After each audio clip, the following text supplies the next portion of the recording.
So Anderson Cooper in Galveston and Aaron Brown in New York will co-anchor a 4-hour special. I hope Anderson holds up through it. And Aaron Brown's ready for it. He's got the jacket off. Mr. Brown, it's yours. Thank you. We'll talk to you tomorrow. Good evening again, everyone. Anderson now is in Beaumont, Texas tonight, about 40 miles inland. And we are working on communications there. We'll hear from him shortly. For all intents and purposes now, we're at the beginning of the hurricane. The eye is still a few hours away from making land, but the winds have started to pick up in some parts of the Gulf quite ferociously so. So for all intents and purposes, it is on. And for all intents and purposes, the area has pretty much been evacuated, and that's the best news that we can give you. Well, this is not heading for major population centers tonight, nothing like Katrina in that regard, but it is underway. We heard a short time ago from a police officer in Port Arthur, Texas, right in the center of where this thing's going to go. I have lived here all my life, he said, and I don't expect it to be the same when I get back, and here is why. The eye of Rita, now a few dozen miles offshore. It is a strong Category 3 hurricane. Beaumont, Port Arthur, Lake Charles, Louisiana, all very much in the crosshairs. Cities largely empty, save for the usual holdouts as best we can tell. More than 2.5 million Texans are away from home tonight, the largest migration in the history of that state. Rita claimed its first casualties early today, near Dallas, Texas. 2 people died. 24 people died when a bus carrying elderly patients caught fire and oxygen bottles on board exploded. Oddly enough, the first significant storm damage came in New Orleans. Tonight, engineers watching the levees in St. Bernard Parish after high water became too much for a pair of levees in the city's 9th Ward.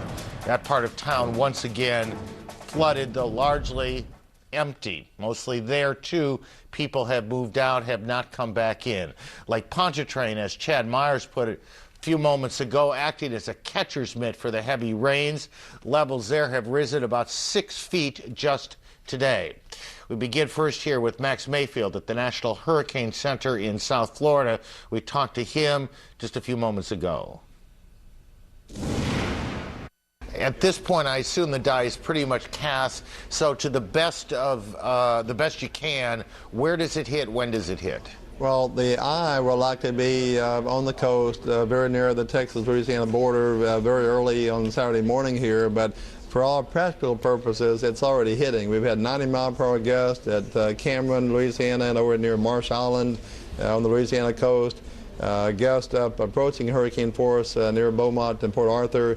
The biggest concern is going to be the storm surge, and that's going to come in, the highest amount will come in near the time of landfall, near into the east or where the center crosses the coast.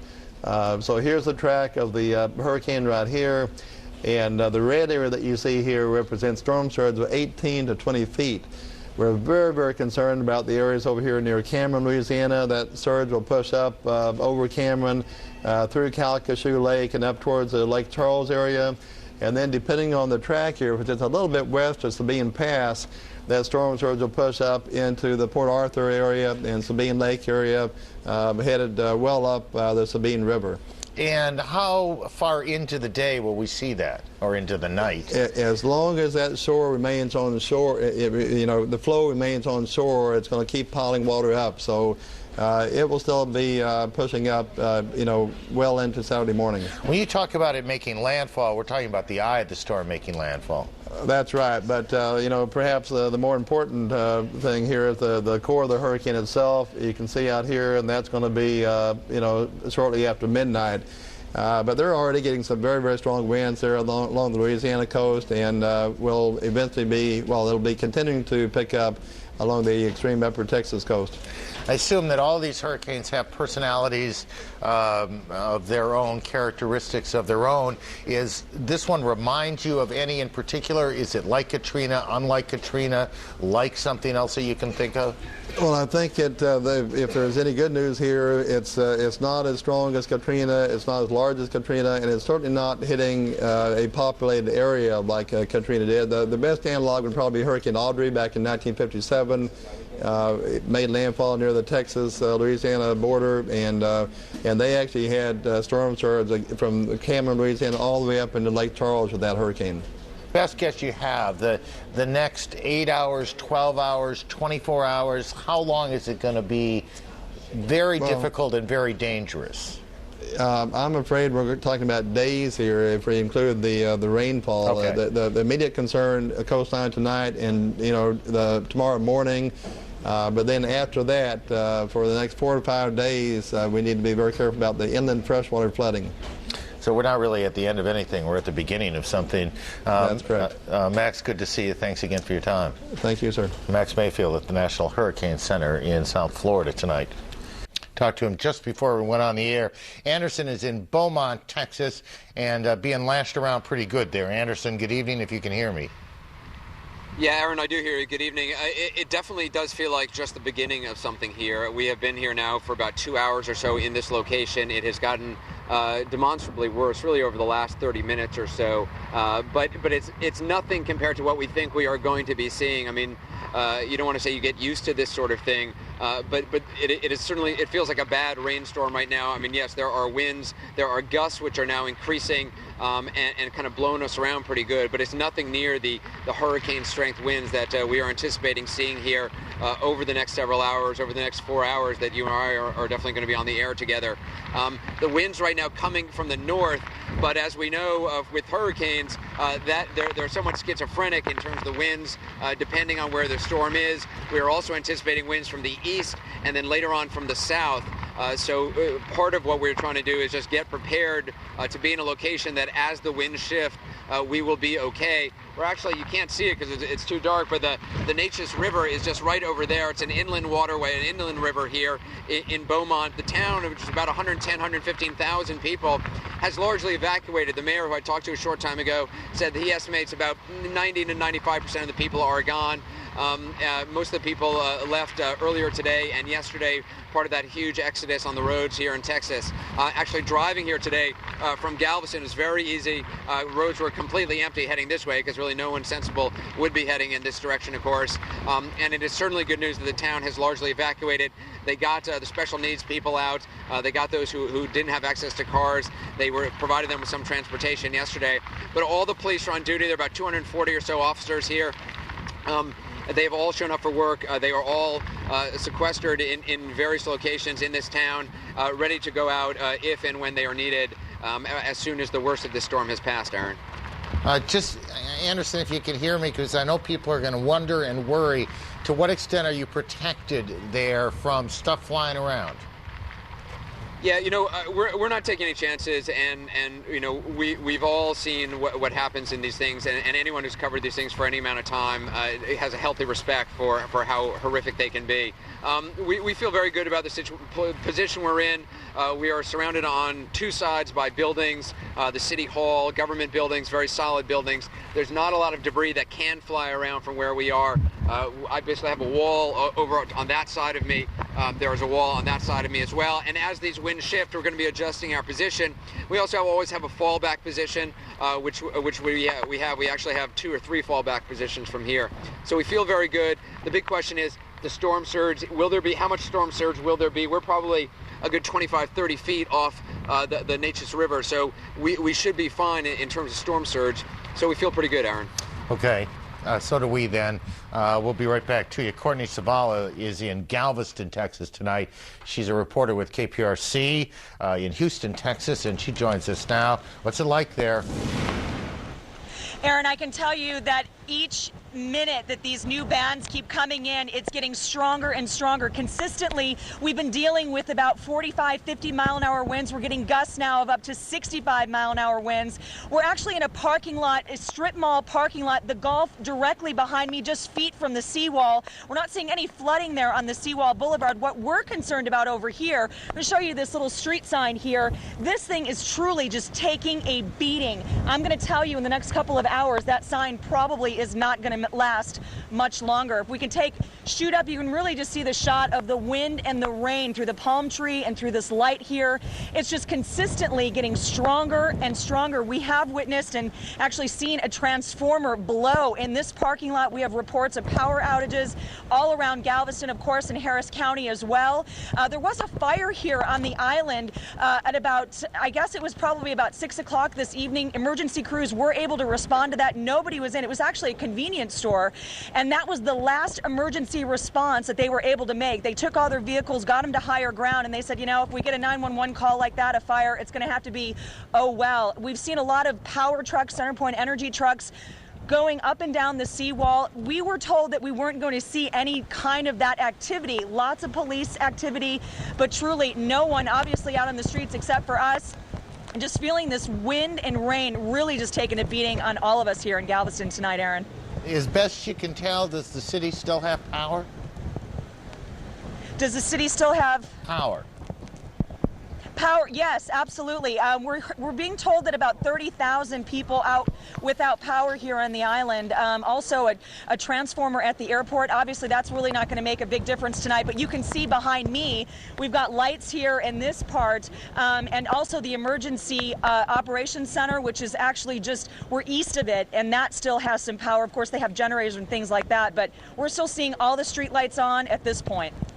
Courtney, nice job. Thanks for your help tonight. Courtney Zavala with KPRC in Houston, Texas. She's in Galveston tonight. Rob Marciano joins us now. Rob is in Beaumont. Besides being battered around for the last week or so, Rob is also a meteorologist. And so, Rob, as you feel this thing coming in, it's sort of literally what's happening. Can you literally feel it coming in?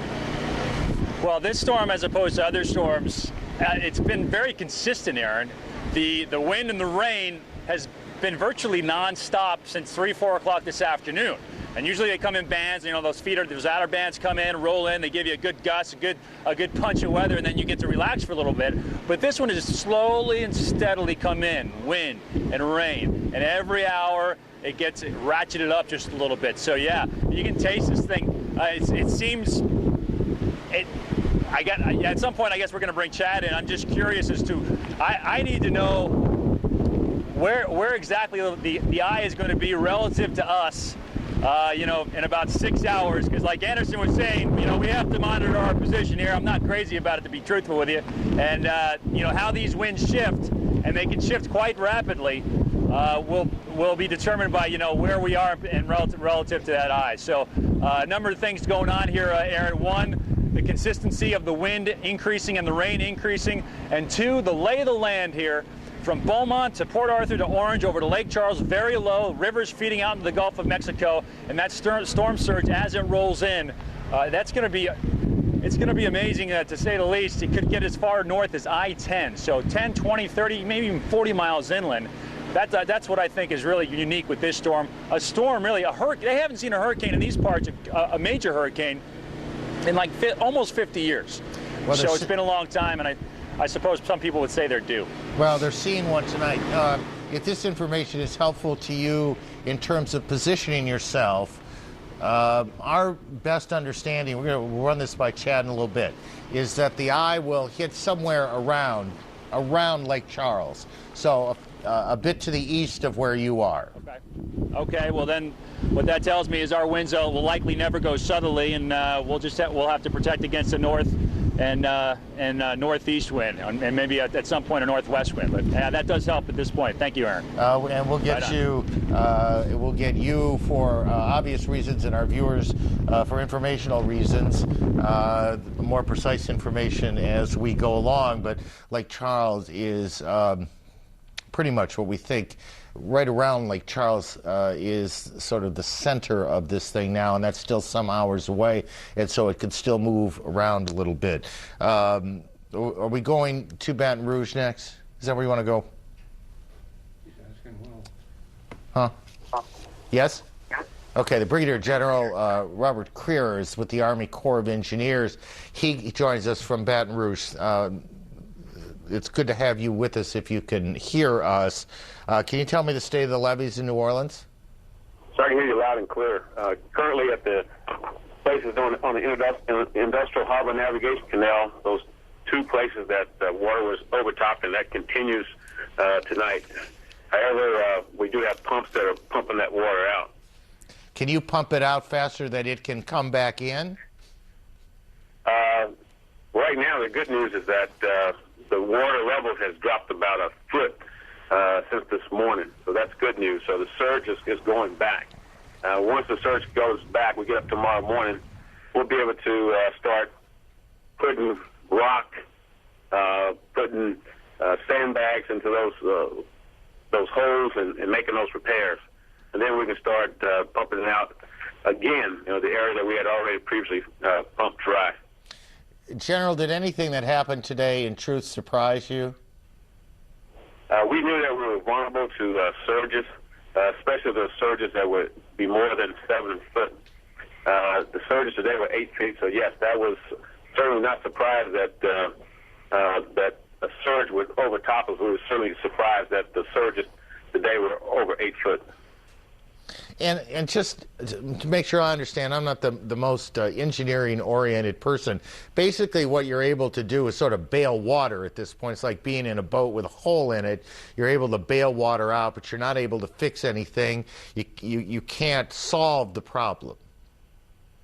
We can't solve it today. We have to wait until the water levels go down before we can, so that we can get the equipment in there to make the repairs. Is there a danger, I assume there's some danger, that the continuing weather will exacerbate the problem, will further weaken the repairs in the levee, and that the breach could become larger than it already is?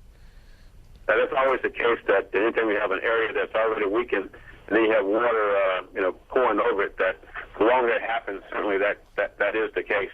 But again, we're hoping that the weather, as it presently is doing, it is the surge is actually going down, and so if that continues, then we'll be able to get in there and make those repairs. What are they telling you about what to expect from the weather over the next 12, 18, 24 hours? It looks as if as the hurricane moves westward, then it passes by us, and so that's good for us. And so we're expecting that the winds to die down, the surge to fall, and then we can start work. It's more the surge that you're concerned about rather than the continuing rain? Is that right? That's correct. The most critical factor for us has always been the surge. We figure that forecasted rains that we can in fact turn the pumps on and be able to stay ahead of that. General, it's good to talk to you. Thanks for walking me through the situation with the levees in New Orleans, so we have an understanding of that. They're pretty much bailing water there until they can get a handle on it in the morning. Rita now making its first real move on the Texas coast. It's going to stay there for a while. Certainly the next 4 hours are going to be very nasty, perhaps 6, 8 hours after that. But just to underscore what Max Mayfield said at the beginning of the program, in some respects we may be talking about the next 5 days. If that hurricane, it won't be a hurricane once it comes over the land, parks itself over Louisiana, over Texas, parts of Arkansas, perhaps as much as 2 feet of rain. So this is not a one-day event or a one-night event, or it's not going to be over by the weekend. This is going to move well into next week. At about a quarter past the hour, we're a little later than that. Erica Hill joins us from Atlanta. There was some other news of the day, and we want to get on the record with that. Ms. Hill. Absolutely, but we are actually going to start in Louisiana, Aaron, where the Coast Guard rescued a pregnant woman and her 4-year-old son from their home in Port Fourchon tonight. It was a second attempt the Coast Guard had made to persuade this family to leave their home. 2 other family members, though, did opt to stay behind. Senator Bill Frist is being investigated by 2 government agencies because of the timing of his sales of stocks in Hospital Corporation of America. Now, those sales occurred just days before the company, which is run by the senator's brother, released a disappointing earnings forecast. Lester Crawford has resigned as head of the Food and Drug Administration. Crawford did not say why he was leaving the FDA, but why he was leaving. But the FDA, we should point out, has been criticized for bowing to political and drug industry influence. President Bush has appointed cancer researcher Andrew von Eschenbach as acting commissioner. And a 22-year-old Baltimore woman has given birth to quintuplets. The babies were born 10 weeks early. Altogether, they weigh less than 12 pounds, but the good news here, doctors say they are doing fine. That's a lot of babies. Yeah, it is. And it's terrific news that they're doing fine. Thank you. Absolutely. If all goes well tonight, or if all goes as planned, and I'm not sure it will, we'll see you in about a half an hour, Erica. Thank you. We'll have more on how the small town of Lufkin, Texas, became a nightmare for stranded drivers trying to escape the storm. And in fact, that could get worse there because the storm really is pointed at Lufkin. Our correspondents in New Orleans will talk more about the levees, how they're doing. We'll update what the Corps of Engineers just told us. We have much more to go. We're with you till 2 o'clock Eastern Time. This is Newsnight as you look at Galveston, Texas, in a state of emergency.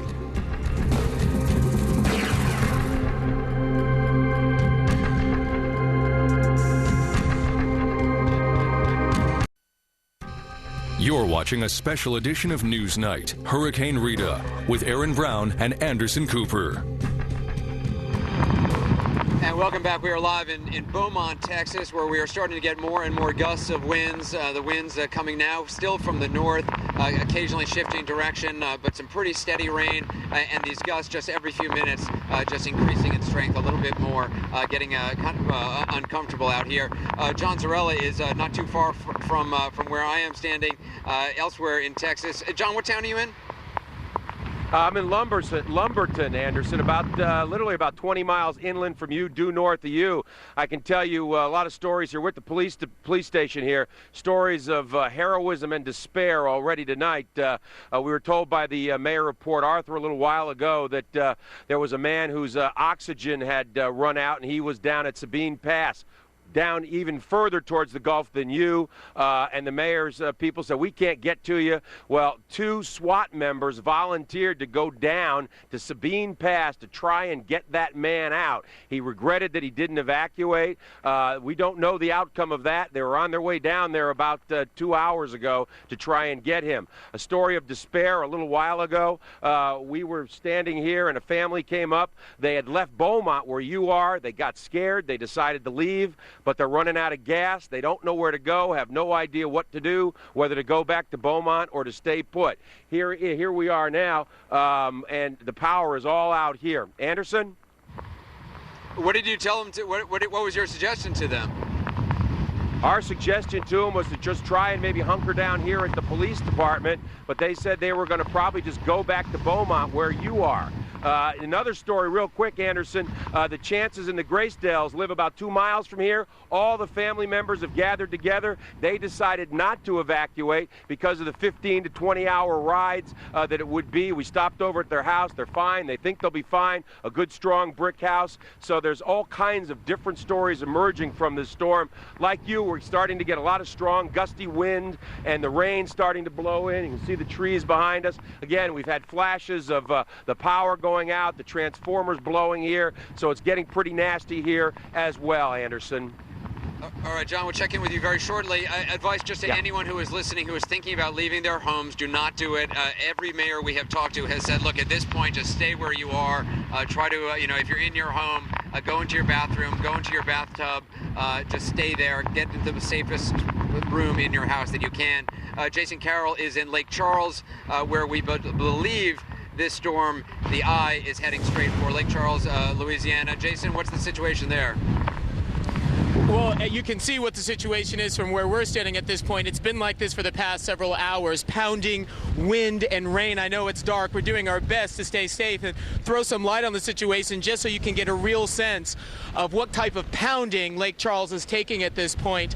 A short while ago, we did speak to the command center. That's in downtown Lake Charles. Spoke to a sergeant there. They have lost power at the command center. At this point, they are running on generator power. They're also running on generator power here at St. Patrick's Hospital, but everyone here doing just fine. I want to talk to you a little bit about the evacuation that was in place for 48 hours. Lake Charles was under a mandatory evacuation, and yet still there were some people who decided to stay behind. In fact, we spoke to one young woman earlier today. She got a flat tire. She couldn't get out, so she's stuck at home.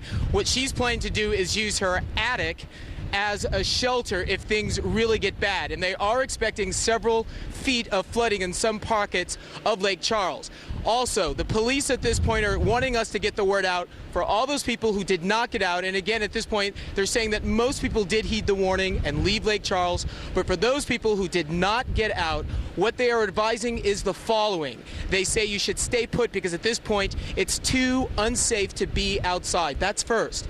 Second, they're saying if you are inside your home, what they're asking you to do is put a number with either spray paint, tape, some way, the number of residents that are inside your house. That way, if they do have to make a rescue at some point, they know how many people inside the home they're looking for.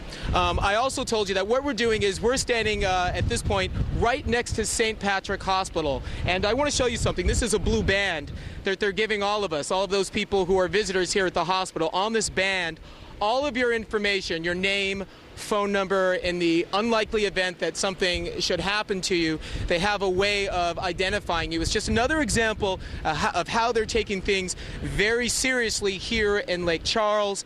Again, we're still a little ways away from the worst part of the storm. You can already see the wind and the rain that we're experiencing. At this point, they're expecting things here to get, as one police chief told us, he said, we're really getting ready to take a sock in the eye. Lake Charles is going to be on the eastern side of this storm, so they're really expecting to take the brunt of it when Rita heads closer to where we are now. Back to you. They are certainly expecting to take the brunt of it. Jason, we'll check in with you. Let's go back to Aaron in New York. Aaron? Thank you. Just to help orient viewers a little bit, Beaumont, where Anderson is a town of about 115,000 people. Lake Charles, Louisiana, where Jason Carroll, is a town of about 70,000 people. So these are good medium-sized cities. Galveston, which we've talked a lot about, is almost 60,000 people. Mostly it is evacuated. And when we get up into Houston, where we'll get some nasty weather, but it's not going to be the kind of nasty that we've been looking at for the last 20 minutes or so, talking about a city of 5 million people, and some of it in very low-lying areas. So it just gives you a sense of the numbers of people we were talking about. We talked about Katrina. You were talking about in just the New Orleans, greater New Orleans, about 1.5 million people were hit right smack dab in the center of that thing. As we approach the half hour, a quick overview for those of you who may be joining us. The eye of Hurricane Rita is now just a few hours from landfall, but the outer rings of it are very much lashing the Gulf Coast. Rita remains a strong Category 3 storm, a very dangerous storm. The eye now about 85 miles southeast of Sabine Pass, along the Texas-Louisiana state line. Rita is headed toward the oil refining towns of Beaumont and Port Arthur, Texas, Lake Charles, Louisiana, where we just were, all bracing for a very dangerous storm surge of 20 feet or so. In Houston, largely quiet tonight, save for this, a convoy of trucks loaded with relief supplies rolling into town. They're using the Reliance Center, the basketball arena in the Astrodome complex, as a staging area there. That was home to so many Katrina evacuees. New Orleans took an early hit from Rita at about 10 o'clock this morning. An 8-foot storm surge from the approaching storm proved too much for the city's weakened levees, or at least 2 of them. Water pouring in again to the 9th Ward, parts of St. Bernard Parish as well. That is a quick overview. Sean Calebs is in Galveston, Texas tonight, part of the team of CNN correspondents and producers who are on the Gulf. Sean? Well, Aaron, here at this point, it is certainly something where people are looking at the storm as perhaps the big one that may just skirt this area. A lot of anxiety in the days leading up to the outer bands of Rita making landfall here. We're getting some rain at times coming down in a horizontal fashion. Every now and then we see what appears to be insulation from some construction nearby blowing down through our area. The highest gusts of wind that have been recorded here so far, about 70 miles an hour, so certainly not nearly as punishing as this slender barrier island had feared. Of course, people still talk about what happened in 1900 here, so anytime a hurricane begins churning in the Gulf, it's viewed with a great deal of respect here in Galveston. It's protected right now by a seawall that's 10 miles long and about 17 feet high, but this island's about 31 miles long. Now, where the seawall doesn't run, we've talked to the mayor, and we know there is somewhat significant flooding in the west end and in the east end, but now there are reports that the water is coming over parts of the seawall, and causing some low-lying flooding. And a big concern, the bay, as this rain continues to come down, the tide moves in, they expect that bay is going to move over and swamp this region. There have been power outages all throughout this island. The good news, Aaron, so many people still with those vivid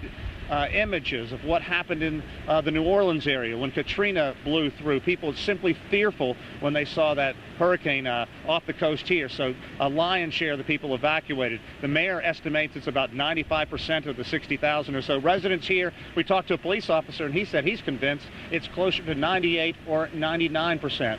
Over the last couple of days, we have talked to a number of people who are choosing to ride this storm out.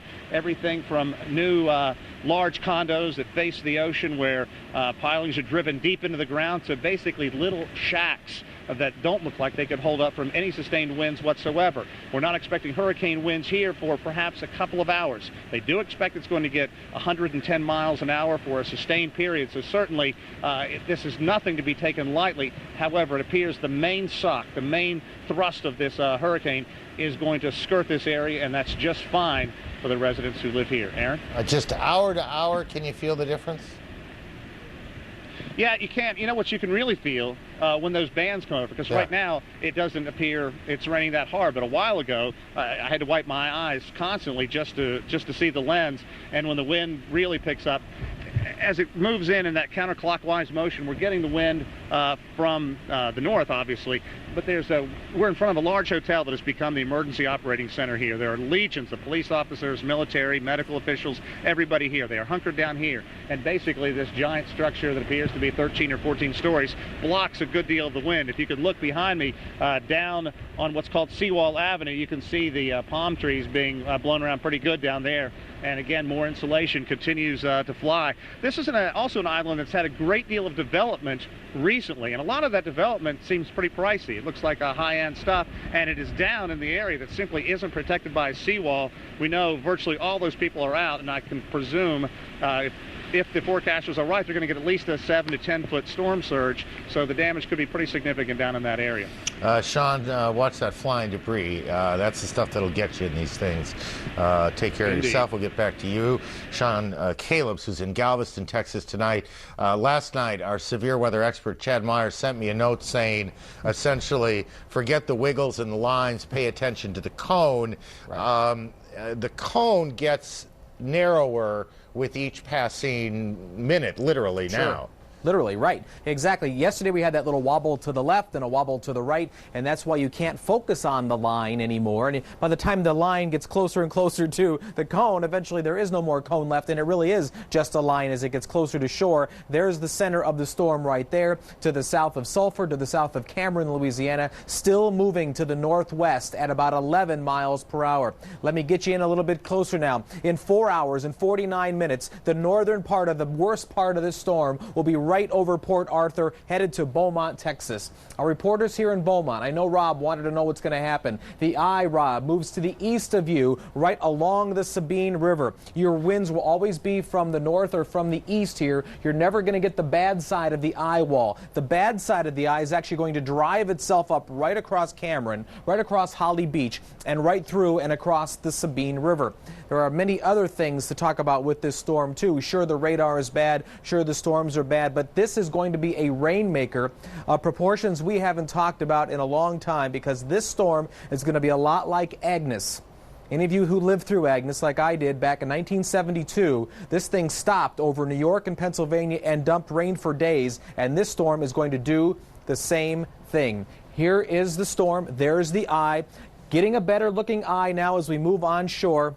The left side of the eye will hit the Sabine Pass. The right side of the eye will actually be right over Louisiana. The eye itself will drive itself right over Port Arthur, right over Beaumont. In fact, you may even get a little bit clearing in Port Arthur. It'll be that close. You will be that close to the eye wall itself. If you are to the right of the eye wall, to the right of Port Arthur, your waves and your winds are always onshore, 10 to 14 feet. Galveston, a little less surge for you, but we just talked to Sean Calebs there. The winds are out of the north. Well, guess what? All the waves are out of the north, too, from the bay, pushing that water over Galveston and into Galveston from the backside where there is not a seawall, from the bay side. We call that bay side flooding when the winds are coming this direction here, pushing the water into Galveston from the wrong way. Then the wind coming in here, coming in from the east in New Orleans, only 2 to 4 foot, maybe 5 foot surge here across a lot of southeastern Louisiana. But the yellows in there, 4 to 8 feet in New Orleans, because this is acting like a catcher's mitt. This is catching all the water that's trying to come in here. And the water is piling up and piling up right in the middle of the causeway in New Orleans. The water now is up 6 feet from where it was this morning. This is a difficult map to understand, but I want you to take a look at it. This is a raw, brand new map from NOAA. 15 inches of rain way up here, 15 inches in the blue. And Aaron, look at this. From Texarkana all the way down to the Gulf of Mexico, that number, that little X, is 24 inches of rain. 24 inches of rain forecast from NOAA in the next 5 days because the storm stops. It absolutely comes to a standstill. Well, there's New Orleans right there. That's red. Red, 4, 5 inches right there in New Orleans as well. This is a dangerous part of the storm because it is not going to move after it comes on shore. There's a huge difference between 4 inches of rain, which even in its current state, New Orleans probably handle fairly comfortably, not perfectly, and 20 plus inches of rain. Can you imagine? What are the forces that are going to cause the storm to stop? We talked about that high pressure that actually stopped it from turning to the right and becoming a Katrina. Well, that high pressure is going to be sitting right here. It was forecast to kind of eject off to the east, but it just elongated itself. It became a little bit longer and just stopping the storm from doing anything. Some of the models actually have this thing turning left and making rain over Dallas. Many of them have it stopping over Arkansas. And I tell you, when you get models, 14 of them, that are so confused, left, right, stop, up, down, one of the models, Aaron, has it coming up to Texarkana, stopping, and then going back down into the Gulf of Mexico. That's how slow the winds are going to be aloft. There's just going to be nothing to push it anywhere. Chad, you'll be pleased to know I took your email to pay attention to the cone and not the line and pinned it on my bulletin board today, so I wouldn't forget it. Thank you. We'll talk as the night and the morning goes on. Still to come on the program tonight, stranded and desperate in Lufkin, Texas, very much in the path of the storm, bracing for a long night, trying to figure out what to do with all the people who have evacuated there. We'll check back with Anderson, who is in Beaumont, Texas, and as Chad Myers just said, right in the heart of it. We'll take a break first. This is a special edition of Newsnight, State of Emergency.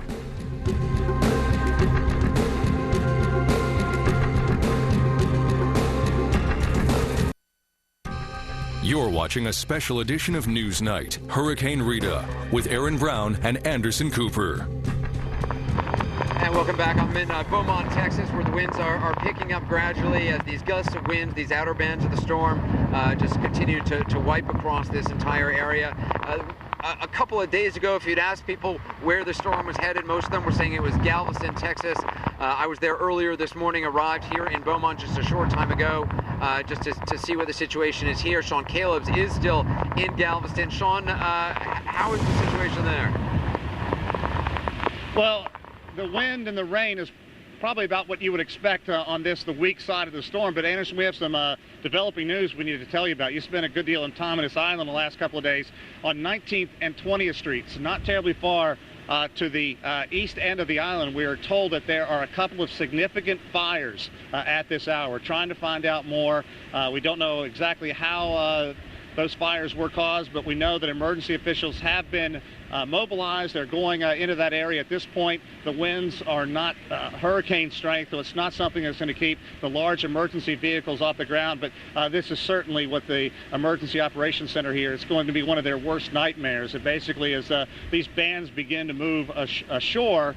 It's pitch black in many areas here. Power's gone out throughout much part of this island at this point, but we know there are a couple of fires on buildings on 19th and 20th Street. We're trying to determine just how significant that is. The people here in Galveston, you know, have done extraordinary work trying to get the word out to the 60,000 or so residents who call this home to get off this barrier island, to find solace further inland. Well, a lot of them paid the price sitting on the interstates and highways last 24 hours, but, you know, those people had experienced some discomfort. They are certainly going to live through this, but the people who did stay here, it's going to be an agonizing night, and we expect the winds are going to pick up somewhat significantly. We spent time talking to a number of people, including one 79-year-old lady who's living in basically a shack. We, in essence, pleaded with this lady to try and consider going to a shelter that was only a few blocks away. She absolutely refused. She's staying in that small home with her two nieces. We'll certainly check on her first thing in the morning. There is only one shelter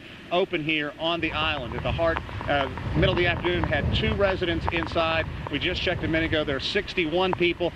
Some of those people have come with just in the last hour or so as power begins to go off on this island, which is, you've been saying it all evening. If you choose to ride out this storm, you don't want to leave in the middle of the storm. Hey, and Sean. that's apparently what some people are doing. Go ahead. Sean, let me ask you, you talked about these fires over by 21st Street. Are those near the shore, or are they further, a little bit north of the shoreline, you know? Can you hang on 1 second? I'll ask our producer who just came out. Mike, are those fires near the shore? Are they away?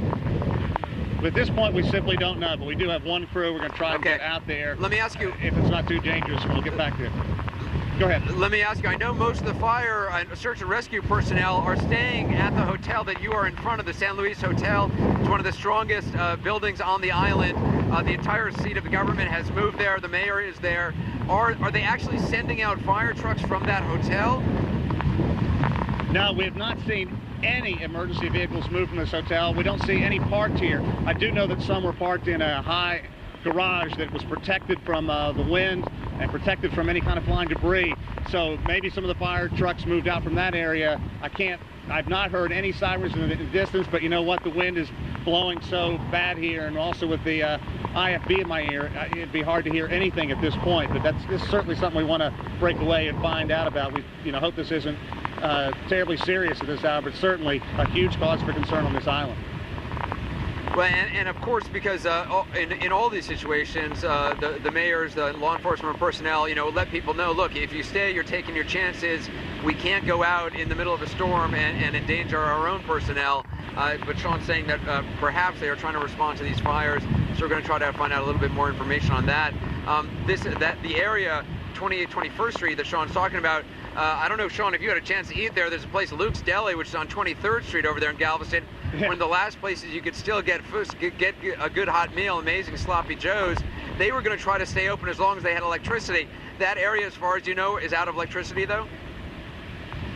We don't know if that area is out of electricity. I can tell you, though, we apparently got barbecue today. So Luke, true to his word, did stay open at least throughout much of today. If we look up and down the Strand here, I can see lights on many of these buildings here in this area. It's 31 miles long, and the information that we've got from the mayor and other people at the EOC is the power is spotty. We also know that in some cases we've seen power trucks go up and down this road, so certainly they're trying to check the power, or at least see if there's anything they can do with the power at this point, because right now the gusts are only, and I say only, about 70 miles an hour. They know that in the next 2 hours or so it's going to top more than 100 miles an hour, probably peaking at 110. And we heard Chad talk about this as just a punishing storm that's going to continue to hit this area for some time. So it's going to get worse before it gets better, and it's probably going to be worse for a significant period of time. So if any emergency crews are there, they're going to hopefully tackle this quickly, because it's going to get nasty before this night gets over. Sean, stay with us. I want to bring Aaron in. Aaron, Galveston, really, the mayor there has learned the lessons of Katrina. They made a big effort to get people, to give buses to people who okay, so they seems like they may be responding, Aaron. Yeah, it's not, well, yeah, Sean says he can hear some sirens, and that's, I guess, and perhaps you can hear them. Yeah, definitely. It sounds like there's a great deal of activity now. Yeah. So you've got a couple of fires. A lot of people actually heard what we were talking about, and now a lot of people are mobilizing down in that area. Yeah, we just saw trucks go out on the seawall, turn, and begin to head north. A great deal of activity. I'm sure you can hear all the sirens now. They are indeed now pouring out of the belly of this building, Anderson, just like you thought. The EOC hunkered down here. Fire trucks. I haven't seen any ambulances, but at least 2 fire trucks went down that street. We have a crew going down that area as well, so hopefully we'll get certainly information and pictures back as quickly as possible. But let's hope this is something Sean, I don't know if you taken care of quickly. Try to stay with us. I don't know if you can hear Aaron. Aaron, I was just saying that this is a town where the mayor, they got buses, they got bus drivers, and in fact, they came up with this plan. You know, in New Orleans, there was such a problem in getting bus drivers to drive the buses. Well, they got the bus drivers. They told the bus drivers, look, you can take your families, your possessions on the first bus out. It was an incentive to get people driving those buses, and it certainly worked. They were able to get a lot of people out on the buses, Aaron. Hopefully, yes. I mean, you can plan for a lot of things. You can't necessarily plan for a fire. Sean, do you have any idea what these buildings are? Are they big buildings? Are they small buildings? Are there people in them? Do we know anything about the buildings that are burning? The simple answer is no. We know nothing except there are 2 buildings on fire. We did drive up and down that area today, and virtually every building was boarded up that we saw, or had those shutters that are some kind of either aluminum or steel over their windows and doors. But at this point, we don't know if anybody is in there. Obviously, that's the largest concern at this hour.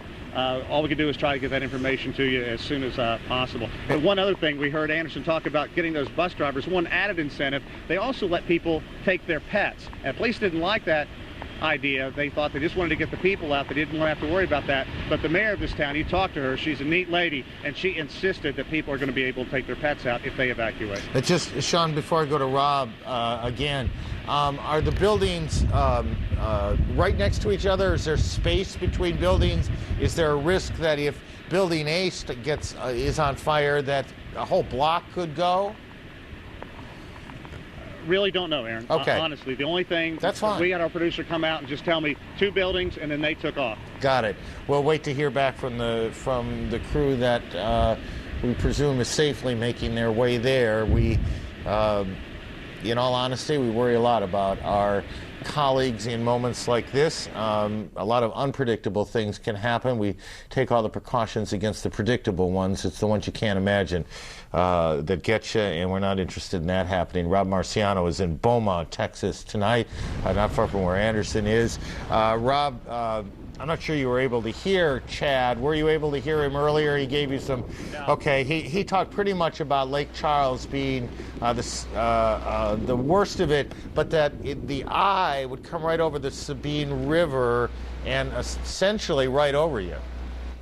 Right, yeah, you know, that's kind of what we've been thinking for the past couple of days. So it sounds like the track hasn't changed. The Sabine River splits Louisiana and Texas, and as Chad's probably been saying all night, this storm continues to move northwesterly. So even though it'll cross at the Sabine Pass, that means it'll head right towards us. So we very well could be in the center of the eye, and we're just going to have to watch the winds. They can be pretty unpredictable when the center of the storm is coming on top of you, that's for sure. I can tell you right now, I am facing due north.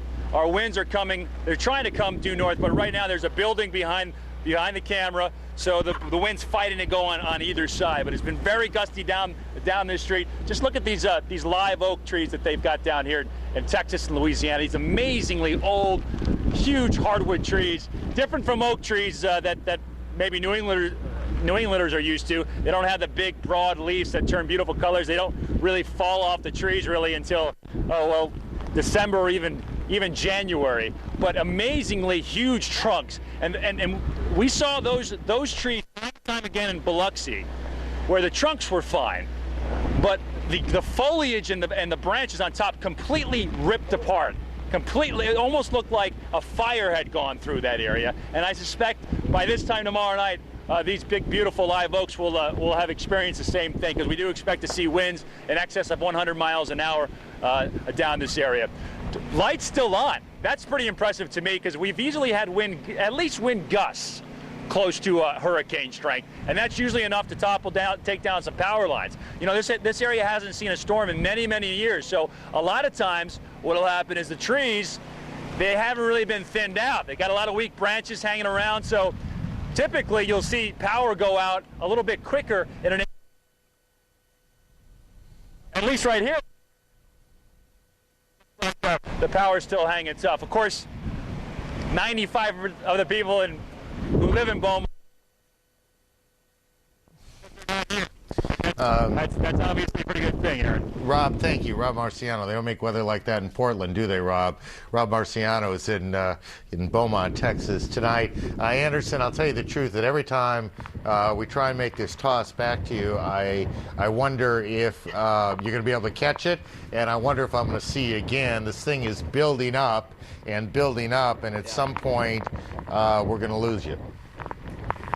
Well, I think we feel pretty good about where we are, and I've said it before. I mean, look, especially after Katrina, I mean, no one's taking any chances, and we're not going to endanger, I might be an idiot, but I'm not going to endanger the people around me. So, again, we're watching this thing minute by minute, and if it gets, if it gets real bad, if it gets where we are unsafe, we're going to call it a day, and we'll see you in the morning. But we feel pretty good. We have buildings really on both sides. And even if this wind shifts, we feel we'll be pretty protected. So that said, I want to go to Randy Kay, who is in Baytown, Texas, find out what the situation is there. We've got reporters all over this region. Randy, how is it where you are? Well, Anderson, we're doing the same thing here. We're sticking real close to our hotel, which is here in downtown Baytown. It's really the only hotel that is still open here. Again, trying to protect ourselves, stay close to something. But this whole town is shut down, and the winds are certainly kicking up. We're not seeing the consistent hurricane winds yet, but we are certainly seeing the gusts that kind of sweep you off your feet and push you forward a couple feet. I want to show you back in the distance there. You can probably see those palm trees. They're blowing pretty good back there, and they're right next to a pool area. And there's sort of an ominous sound that keeps coming from that area. We're told that they've put away all the pool furniture, so we're hoping that is the case. We certainly don't want to see any kind of flying debris coming out of that area. But again, just driving around town here and talking to the city manager here in Baytown, he says that most of the people did heed the warnings to evacuate. He said a very high percentage of folks did evacuate the Baytown area. In fact, the emergency personnel and the fire marshal and the emergency operations coordinator, they are hunkered down in the old federal building in downtown Baytown, trying to stay safe and monitor everything that's happening. A lot of other people are in the old hospital, just trying to find buildings here that they think can withstand the winds that are certainly heading this way. Another concern, as you know, Anderson, is that the Baytown sits on the Houston Ship Channel, and there's about 200 chemical plants and refineries there. Folks are very concerned about what kind of damage those plants and refineries could suffer from Hurricane Rita. We visited the Shell plant in Deer Park, just a little ways from here yesterday, and they tell us that they've shut down. In fact, all the plants have shut down, and if any of those plants do suffer any severe damage, it could be a week, it could be months before they could open up, which would certainly affect all of us. But right now, we are certainly beginning to see the outer bands of Rita coming here. Anderson? All right, we'll check back in shortly with you. Let's go to John Zarella, who is in Lumberton. John, I've determined that I'm not going to use the word hunkered in this entire broadcast. I don't know why. The word is the most ubiquitous word only during hurricane coverage. Anyway, that's my vow tonight. How about you? Yeah, and I already did it once, so I'm going to take your word not do it. But I'm just... That's it.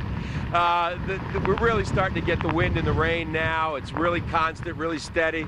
Squall lines moving through here. We're continuing to see and hear in the distance the transformers exploding. We talked to the Texas Department of Safety here, and they were telling us that emergency management folks in Texas, that their big concern, of course, one of them is inland flooding. They are really very worried about that. They're going to have to get heavy machinery, they think, in there. They believe a lot of the inland flooding, up to 15, 25 inches of rain, is going to take place in areas that are going to be very hard to reach, very wooded areas, and with this storm, now you can see how it's really starting to pick up here, so I know how you must be feeling where you are, but that's one concern they have. We're hearing still reports of people that are trapped out on the highways between here up towards Lufkin, about 70, 80 miles from here, so there are some very dangerous things going on out there with a lot of people running out of gas, have run out of gas.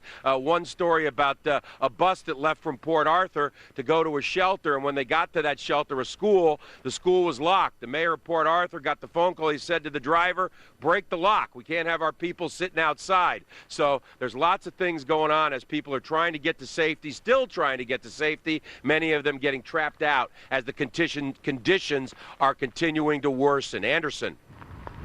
Oh, John, to hear about people still out on the highway at this point without gas, just on the side of the road, that is a dire situation to be in. I guess we don't know any of the details of it, but I mean, Are there even rescue personnel out there on the highways trying to look for these people? Probably not at this point. No, at this point, police are pretty much staying put, and they can't get to a lot of these folks, and that's the problem, and won't be able to get to them until after the storm goes through. And so many of these people are inland, where they're stuck in parking lots. We're hearing on the side of the road that what's going to happen is when the storm stalls out and that water comes up and we get that flooding, who knows what kind of situation they're going to be in then if they're still stuck in those cars. Hopefully, they're finding safe haven in people's homes and just leaving their cars and going to somebody's house to seek some refuge. Hopefully, that's what those folks are doing. Anderson. And John, from where you are, I mean, do you get a sense of the power of this storm out there? I felt it out there a little while ago, but it sort of feels like maybe we're in between bands or something right now. It seems to have kind of let up a little bit. Are you getting a sustained winds, or are you just getting kind of these gusts? No, this is just gusts. We're just getting the gusty winds, nothing really sustained. We had one rain and that gusty wind, and now it's let up again. So no, like you, we're just getting a lot of gusts, but nothing really sustained yet. And in terms of the number of people who have evacuated out of Lumberton, any sense of like what percentage of the population? I mean, I imagine most of them, yeah? Yeah, there's about 11,000, 12,000 people here, and we've been told by the police they believe that a good 90% of the folks have gone inland. We talked to one police officer. His family went to Waco, Texas, and again, took them about 14, 15 hours to get to Waco. So, yeah, the numbers are quite significant, and we've been told by the mayor in Port Arthur and by the officials here that the numbers of people that have evacuated Anderson are directly related to what happened in Katrina. They don't believe they would have ever had the response that they've had if it hadn't been for the tragic events of Katrina. People saw what happened and they got out. Yeah, that's the same thing as the mayor of Galveston told me. Look, she said, people have been through many storms on Galveston. They normally just don't even try to evacuate, but this time they did heed those warnings. John, thanks very much. You didn't use the word hunker, and I'm very proud of you. Let's get back to Aaron in New York. I'm hunkered down here in New York. Thank you very much.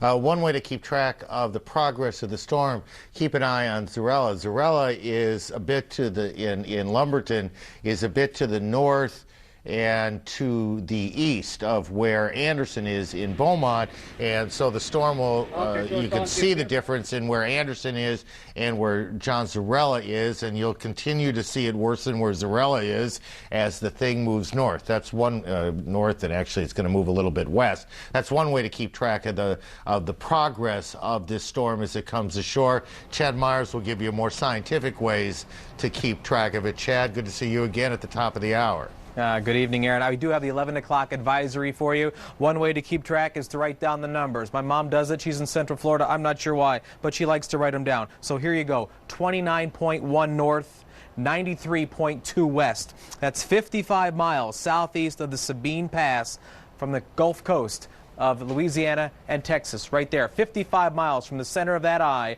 which is now, as it moves, the last frame right there, 55 miles into Port Arthur. We'll get a little bit closer here for you. Beaumont right there, Lumberton right there, just right there, Beaumont, Lumberton, all the way back down to Port Arthur. This storm is coming on shore with a vengeance now for Cameron, right on back down, and even into places like Holly Beach. Holly Beach, you have winds now over 70 miles per hour, and even Lake Charles had a wind gust to 75 in the past few minutes. So the winds are obviously picking up as the storm gets a lot closer. As Rob was talking about the circulation, winds here going actually from the northeast and then from the south and then around. That's what our hurricane does. So you follow that. You follow that as it tracks up the line. And so if you're on the right side of the eye, you get the waves onshore. If you're on the left side of the eye, you get the waves offshore. And our crew is right smack dab in the middle of where we expect the eye to go, right over the land. Probably landfall does happen in Louisiana. It crosses over the Sabine River right at Port Arthur. Port Arthur will be inundated by 15 feet of storm surge, and then right on through it into Beaumont itself. Being handed right something here, probably a tornado warning. And yes, actually, this is actually for Cameron Parish and Jefferson Parish for southwest Louisiana and also southeast Texas. The eye wall is approaching the warning area, and a lot of times the Weather Service will do this. They will actually issue a tornado warning for a hurricane, because the hurricane winds are strong enough to knock things down like a tornado, and that's exactly what's happened now. That tornado warning is in effect until 12 o'clock. There really truly isn't a tornado, but this storm is so strong. This is like an 80-mile wide F1 or F2 tornado moving onshore. And that's why they put out the tornado warning. The only difference is a tornado warning, we say go to the lowest level of your home. With a hurricane warning, that's probably, if it's a basement, especially if you're in a low-lying area, that's not a really good idea. But you get the idea. The winds are going to be very tornado-like as the storm gets much, much closer. There's the center of the eye. There's the Sabine River right there where the two states come together, tracking across to the northwest. And then this storm stops. This thing literally tomorrow stops, and it stops for 120 hours. 4 days this thing sits over Texas, Louisiana, Arkansas, Oklahoma, and spins and rains and rains. And we could even see some outer bands, some of those bands we know that continue to go around for hours and hours right through New Orleans. Here's the storm surge. Here's what's going to happen because of the way this thing is going to come on shore right over Port Arthur. If you are east of the eye, east of the storm surge, this is where it's going to be worst, 10 to 14 feet. Lake Charles, probably around 5 to 10. And some of the areas, especially in the rivers, think of a river and a bay kind of like a funnel. You're funneling water into a smaller and smaller area. Well, if that happens, you have 5 feet here. If it's getting smaller, it's like a gorge. Then it gets to 6 and 8 and 10 to 12. So if you turn a funnel upside down, the middle of the funnel is the deepest part. And sometimes these rivers can act like funnels. And the typical river, the tip of the river, can get 20-foot storm surges where the bay may only have 5 or 10 feet. So keep that in mind if you're in Orange, places like Bridge City. The floodwaters could go all the way to I-10 in those cities there. Anderson? Hey, Chad, did you say that the storm is going to sit on Texas for 4 days? Yes. It is going to stop, Anderson. All the winds aloft, all the steering currents stop. And now it's not going to sit there as a hurricane for 4 days, but it's going to be enough of a moisture source, of a low pressure system, that it's just going to sit and slowly spin. It'll work its way down to a tropical depression and then just to a low. But it will rain in this area right through here, right through the Sabine River, Texarkana, maybe as far west as Dallas, as far east as Shreveport, all the way down to Morgan City, far west as Freeport. Could be 12 to 24 inches of rain in that area. That all has to run off, and that's just going to cause inland. We call that freshwater flooding. What you're going to see where you are is saltwater flooding, because the salt water from the Gulf of Mexico is going to come up your river and flood your area there quite quickly after the eye makes landfall. Chad, when you said 12 o'clock on these tornadoes, we'll put it in quotes. Yeah. 12 o'clock Central Time? Central Time. Okay. Central Time. Now, typically, they do this all the time. I want to stress there is not a tornado, but the winds are so strong, Aaron, it almost will make tornado-like damage. It's whatever you call it, the effect is the same. Right. And the warning's in effect for another couple of hours in the Central Time Zone. And again, that the area where the warning is centered right over Port Arthur. Okay. Right around here, both of the counties, the parish on the one side, the county on the other side, from Texas right on over to Port Arthur. And just one more quick one, if I can. Yep. In the hour that we've been on the air here, in these various areas, how much has the wind increased? You said in some places it was already, we're getting gusts of 75 miles an hour. Right. An hour ago, my recollection is we were seeing 40-ish mile an hour winds. Right. Yeah, some of these, they're coming up about 30 miles per hour itself. And as the rain comes up, every time you get one of these bands to go by, the winds really pick up significantly. And they just talked about them being in a little lull up in Beaumont. And it's hard to see with all this line on there. But anyway, could you go ahead and clear that, Sean? Just go ahead and hit clear, and we'll get rid of these lines here. The whole area here from Beaumont down to Port Arthur, there we go. Not in a heavy band yet, but Port Arthur right there, there's your yellow. And for you guys up there, for Anderson and also for Rob Marciano, your winds go back up about 20 miles per hour in the next 10 minutes. That gives people a sense of the pace of the storm as it moves ashore, and we could just it's interesting just watching the difference, Anderson, from where you are and from where Zarella is, how much difference the wind is in just 20, 30 miles that separates you. Thank you, Chad. We'll get back to you as you get more information in. Sanjay Gupta joins us now. The doc has been watching hospitals. My memory's going, but I thought it was Lake Charles, isn't it? Yeah, that's right, Aaron. We're at the one of the only hospitals that's remaining open in this part of where we've been for the last couple of days. A lot of hospitals have closed down for obvious reasons. This particular hospital, Chris's Hospital, did evacuate most of their patients, less than a half a dozen patients remaining, but they made the decision to stay open. And in fact, they've done an operation here in this hospital not that long ago. Someone was boarding up their windows. They fell. They broke their leg.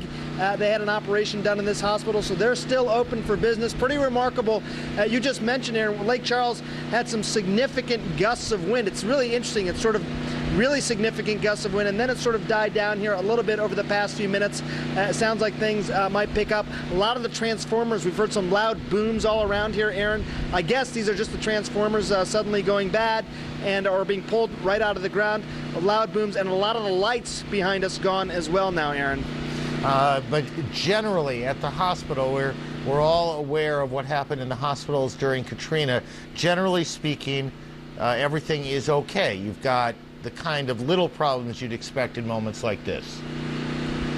Yeah, a couple of simple fixes really can help a lot. One thing is that the generators actually above sea level. So significant, such an improvement, Aaron, because we remember from Charity Hospital after Hurricane Katrina, the generators were located in the basement. That may have seemed like an obvious choice at the time, but they quickly shorted out, and suddenly patients in the intensive care units were without power and their breathing machines failed. They're not anticipating that problem here for the simple reason the generators are above sea level. They've also stockpiled lots of food and water, enough for at least 8 days, they're saying. So I think those things are certainly going to help. There's a certain amount of confidence here. There's about 50 staff members that have stayed in the hospital. As I mentioned, actually performed an operation on emergency generator power as well. So it seems to be working, at least at this point, Aaron. Sanjay, thank you. Sanjay Gupta, who is in Lake Charles, Louisiana. If you just think of the coverage area that we're basically working in, Sanjay is at the eastern end of it. Anderson is in the central, or the sort of the center of it in Beaumont, and at the other end, the western end, would be Galveston, and that's sort of the area that we're working in east to west, Anderson. Yeah, and what we're trying to do, Aaron, is get a broad a representation as possible, so that if our satellite truck goes down or John Zarella's truck goes down, we'll still be able to broadcast and still be able to give viewers a sense of what is happening in this region. There are so many people here who are in their homes, who still have power, who are listening to satellite radio and trying to just get a sense, desperate for any word about their town, about their the situation in their community. So we're just trying to get as wide a view as possible. I want to check in with Sean Calebs, who is in Galveston. Last we talked with him, there was a report about 2 buildings on fire in the area around 20th to 21st Street. Sean, what's the latest? What do you know? Well, we know the fire is on 19th Street, and it's toward the bay side. Now, here's the bad news. There are 3 buildings totally involved. We're told the flames are leaping very high into the air. All 3 of these buildings very involved, and the winds are gusting. It has stopped raining. Apparently, we're getting in between one of those bands right now. There's also a large Bank South building apparently adjacent to these 3 buildings that are on fire, but the wind is blowing the flames at least away from that building. It's been called a high-rise. That's the way it was defined to me. Also, the information we are getting, there apparently are people in at least one of those buildings. We don't know if there are any injuries. We don't know if they got out. That's just very preliminary information, but it apparently is a very significant fire. We can actually smell almost an electrical burning smell in the air where we are, and we're pretty far away from the area where that fire is. We haven't heard the sirens in some time, but we know it's very involved. At least one of those homes is a historical building, and so that's in an area like this where history and means so much to the people here. It's certainly not the kind of news anybody wants to hear on this night. One thing that just blew up at us is simply styrofoam. It looked a lot worse than it was. Okay, Sean, thanks very much. We're joined now on the phone by Senator David Vitter from Louisiana. Senator, how are you doing? Good, hanging in there. I flew back to Louisiana today to be here for the storm. Obviously very concerned about southwest Louisiana, Cameron Parish right on the coastline, Calcasieu, which includes Lake Charles right above that. That's going to get a big, big hit from the storm, much like the Mississippi Gulf Coast got the very tough eastern side of Katrina.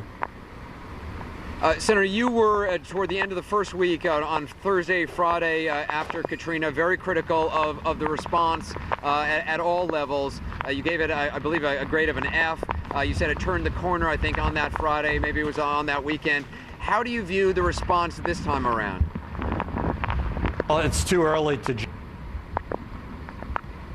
Myself included, has learned an enormous amount from that Katrina experience. And from what I've been seeing and hearing, are prepared for this storm. Just as a for instance, I talked to the mayor of Lake Charles today by phone, and he was completing evacuation of nursing homes and hospitals in the area.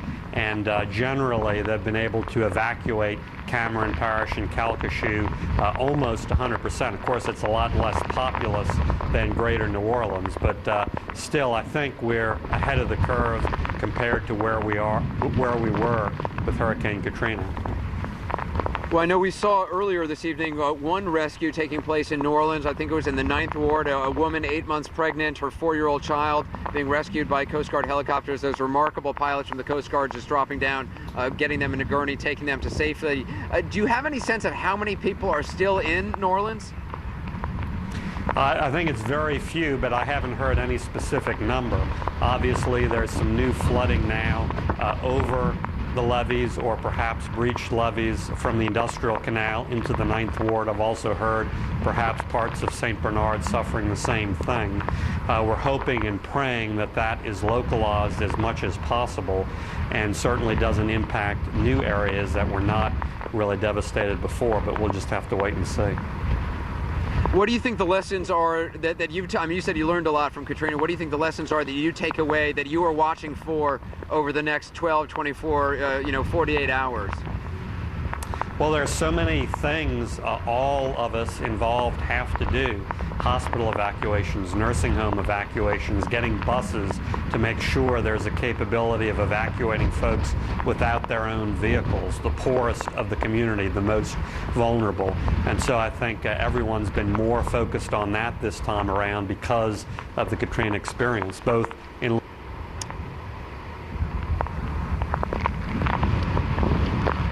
And I think we lost Senator David Vitter. We appreciate him joining us. Obviously, you can understand communication is a little bit tough to maintain. I think we have on the phone Dwayne Gopinski, who's with the Army Corps of Engineers. Colonel, appreciate you joining us again.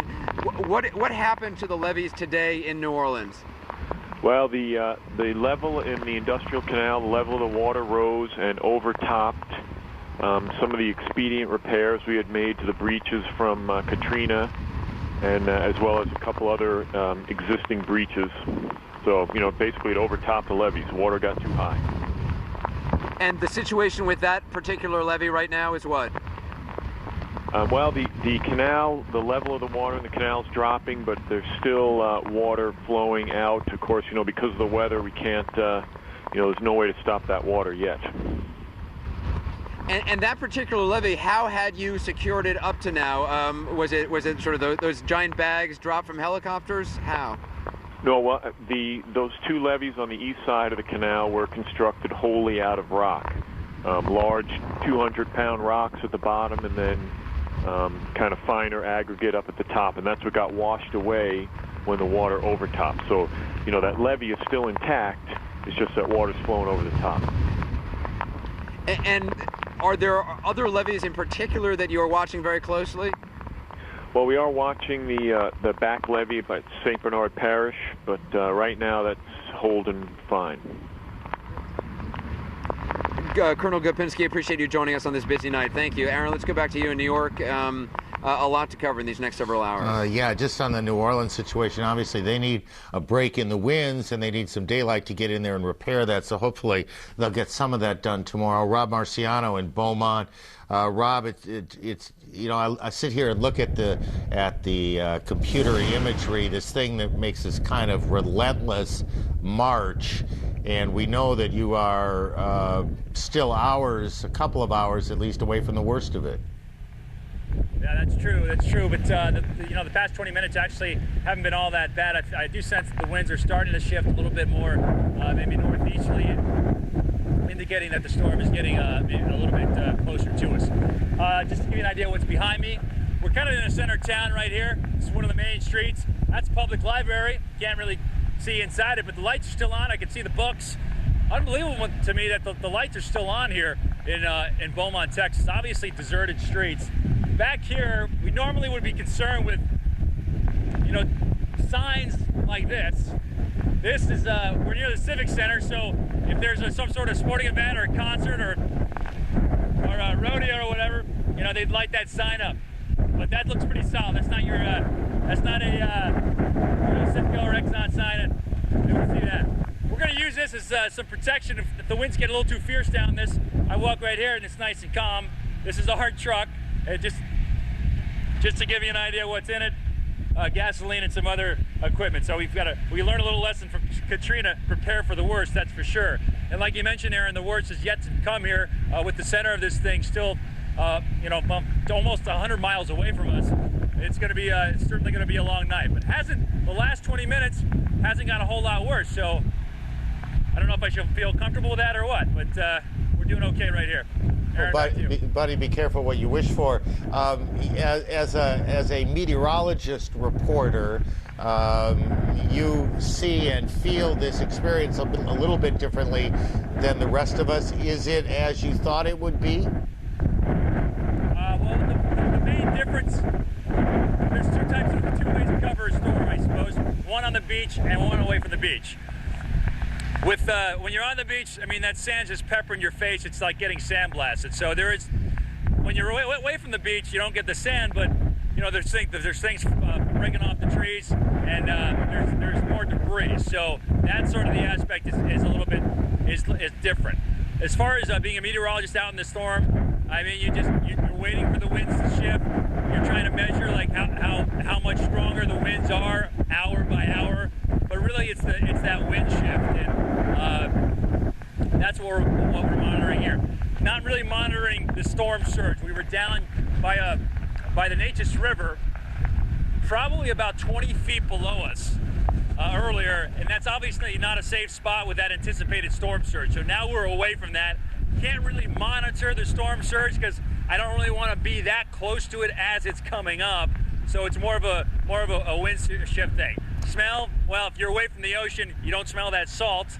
Smells more like salt water, but other than that, it's more of a wind shift thing. But feeling the power, Anderson, as a weather guy, that's what's the most incredible thing. And if there's one thing that I've learned doing these storms, you constantly overestimate the wind. A 30-mile-an-hour wind, might feel like it's 50 or 60 miles an hour. If you get a hurricane wind gust, boy, it could easily knock you over if you're not ready for it. And I really don't think we've had much in the way of hurricane wind gusts here, not just yet at least. Well, we're on our way there, Rob. Thank you very much, Rob Arciano, who is in Beaumont, and again, Beaumont in this kind of cone that we're been focused on, with Lake Charles, Louisiana at one end of the cone and Galveston at the other. Rob is roughly in the middle of that. Sean Caleb's is at the western edge in Galveston. For those of you who just may be joining us, one of the things we've been tracking in Galveston, where it's actually a little bit better than I think people feared it might be, is a fire, at least one in a high-rise building. Do you have any more on that, Sean? Yeah, I do. I think you're exactly right, Aaron. Also, talking about the expectation game. For a couple of days, people were terrified about this storm and the damage it would do. They were worried about the wind. They were worried about the storm surge. Well, now it's a fire that has really got the attention of emergency officials. There was actually 3 buildings up in flames. It's not a high-rise. They're actually adjacent to a high-rise. What we're told, 3 single structures. 1 is destroyed already. The other 2 are fully involved. The way it's been described to me, the whole block area is just lit up in bright orange, flames leaping higher than telephone poles. So that gives you an idea of just how significant that fire is right now. Power has been going in and out for the last 15 or 20 minutes all along the stretch behind me. We know the fire started, or at least is involved, 3 buildings on 19th Street toward the bay side, so it's further away from the Gulf of Mexico where we are, but we could still smell it when there was a break in these winds and rain about 5 minutes ago. So without question, a very serious fire. What we're trying to determine right now, we have had mixed reports, so I really don't want to go into it too much, if anybody was inside any of those buildings at the time. We know the mayor, the city did a great job of evacuating this barrier island. Some 60,000 people. The mayor says about 95% left. Police officers say they thought it was closer to 98 or 99%. So still, this has to be a worst nightmare for firefighters to go out in the teeth of a storm. I think Rob hit the nail on the head a while ago, too, talking about the winds. People always say, oh, I was in 100-mile-an-hour winds. I was in this. I was in that. Well, even with the gust, the strongest gust we've had here is 70 miles an hour. And I've been in a number of hurricanes, and really at this point, the wind hasn't been terribly strong where we are. We're also blocked by a large building here, but this has to just be brutal for these firefighters out in this area with power going in and out, trying to control this fire. Aaron? Okay, Sean, thank you very much. People need to keep in mind when they think of Galveston, Anderson, is, you just left there this morning. Galveston is an island, so in a sense, no matter which way the wind is blowing, Galveston gets nailed. It gets nailed by if water's coming off the bay or coming off the Gulf, either way. Yeah, and Aaron, you were asking before about the houses. Are they close together? We don't know about these particular houses. Driving around that area, I can tell you there are houses which are relatively close together, a few feet from one another. So it is a sense, and we're just going to have to see very carefully how far that fire has spread. Let's check in with Chad Meyer, CNN severe weather expert who is in Atlanta. Chad, where is this storm now, and where is it in relation to Beaumont and the areas where we've been talking from? Well, you have some significant big squalls to your south, and they're headed to the north, and they're headed your way, obviously, Anderson. The eye of the storm still about 50 miles offshore, making progress to the northwest at 12 miles per hour. You do the math, that's about 4 hours to landfall or so. Maybe not quite for the center of the eye, but certainly the northern part of the eye wall will be on shore in 4 hours. You are right there under the M in Beaumont, and you have all these squalls coming at you from the north and from the east. This entire area is spinning around like this. You are still getting the east winds. As the storm gets closer to you, in fact, your winds may actually shift from almost due north because of the way the storm is going to progress to you, the way the circles progress to the storm. As this storm is over you, your storm is going to be going this way east of you and this way west of you, and it's not out of the question that you get the center of the eye wall, where for a while your winds may drop off to almost zero. Sometimes that happens if you get right under the eye. We've almost lost the eye, though. The center has filled in. Sometimes it's a clear eye. You can see right on down to the water. Doesn't look like that's happening. And that's typical for a landfalling hurricane to kind of lose some organization. The eye itself, even on the radar, not really that organized. And the east part and the south part of the eye is almost very hard to find. The storm surge that gets pushed up the Sabine Pass, the Sabine River, all the way into Lake Charles as well, will be 10 to 14 feet. And we called it the headwaters, although it's not like the headwaters of the Mississippi. The headwaters of these bays, where it kind of gets skinnier and skinnier and turns into a river, it's not out of the question that the surge in those little ends where it just turns into a river could be 20 feet. And that would probably be the worst part of the place to be in. And they're talking about places like Orange. You're talking about places like Bridge City and even into Lake Charles. You're right at the headwaters of where that river comes in. The waters in Lake Charles may be going up significantly tonight. Could be 20-foot storm surge. Something else. This is kind of a raw map. You're going to have to deal with it because we're kind of putting these things on the air as quickly as we can make them. 24 inches of rain in this area here along the Sabine River. That would be Texarkana. This is Arkansas. Here's Louisiana. There's New Orleans. That orange is almost 5 inches of rain. This is in the next 5 days, so it's a long time before this is all done. But the storm literally stops. It stops in its tracks, and therefore it just rains for days. Back to you. That's depressing. How fast is this storm moving at this point? It's moving exactly at 12 miles per hour. We just got the new 11 o'clock advisory. They do have the coordinates on it, and the coordinates said 12 miles per hour to the north-northwest. Okay, so if it's moving 12 miles an hour, you say what? It's like 50 miles or so away from landfall. Is that what I heard correctly? That's correct. So you could quickly do the math on that, Anderson, and that's 4 hours from landfall. And that very well may be the northern part of the eye wall here as it comes on shore. You are far enough inland. I would say you're another 25 miles inland that your maximum winds may not happen until 5 o'clock in the morning. Is that right? Okay. And those maximum winds, I mean, just any sense of how long they remain for? How big are these bands? I can't see the maps, unfortunately, from where I am. I mean, how wide is this storm? It's a very odd-looking storm, Anderson, and let me describe it to those who maybe are just listening to on XM radio or whatever. But there's a large area of orange and yellow. We call that significant heavy rain, probably an inch or two an hour. But this outer band, there's probably tried to develop an outer eye wall, and that's what this yellow area would be here, a very large eye wall around it. Now, if this was going back into warm water, we'd call it an eye wall replacement cycle. This eye wall would disintegrate. This eye wall would get smaller, and it would even be a stronger storm than when it started. That's not going to happen because, well, obviously, the land is getting in the way.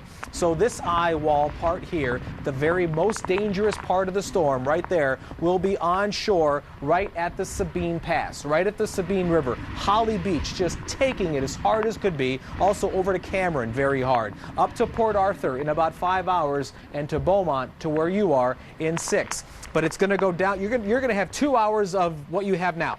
And literally, it's going to go to some point where maybe the satellite truck can't stay there anymore because it's like a big sail and it starts moving around and it can't point at the satellite like it needs to. All right, Chad, we're going to talk with you again very shortly. We're joined by Max Mayfield at the National Hurricane Center. Max, thanks for being with us.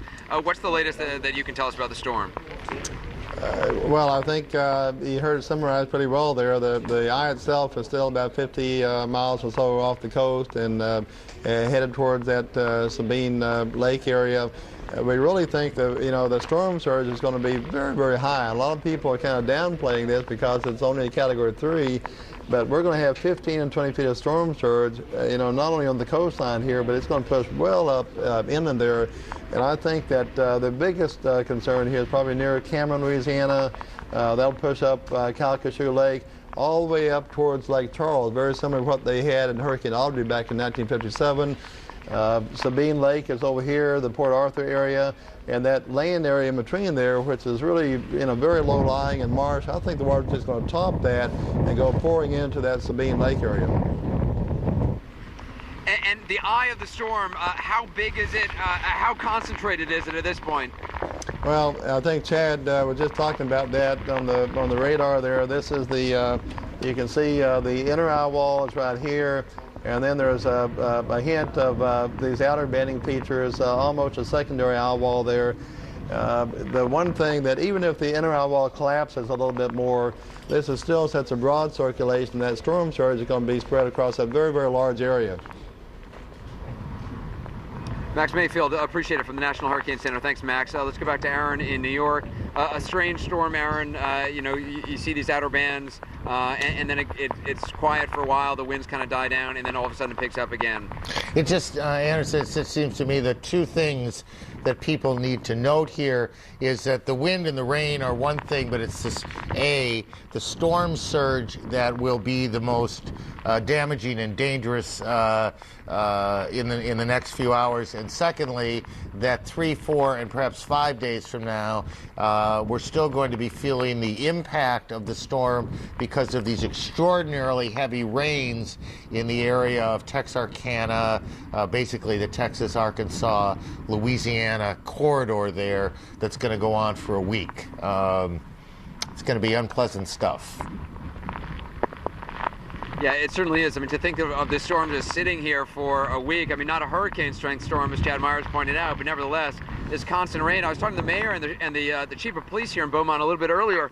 They were actually saying, look, a bunch of rain isn't too bad for us. They've had a drought here.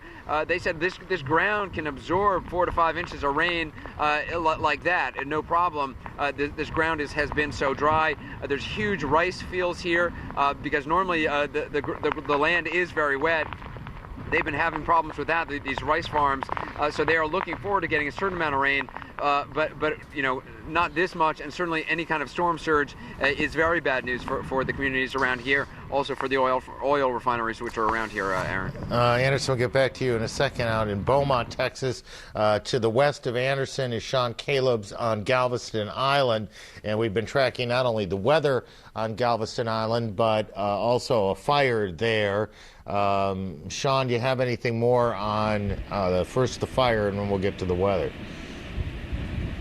Yeah, we should have the pictures back now. Hopefully, I know that we got them to our satellite truck and fed them into New York. Pretty bad fire by all accounts. And this is an area right now, 19th Street, close to the bay, without power. The crew that went over there described driving down very dark streets, very difficult to see where you are, what street you're crossing. A lot of limbs down, a lot of leaves down, power lines overburdened already by these winds, and the worst is still yet to come here. But this is what firefighters are having to deal with.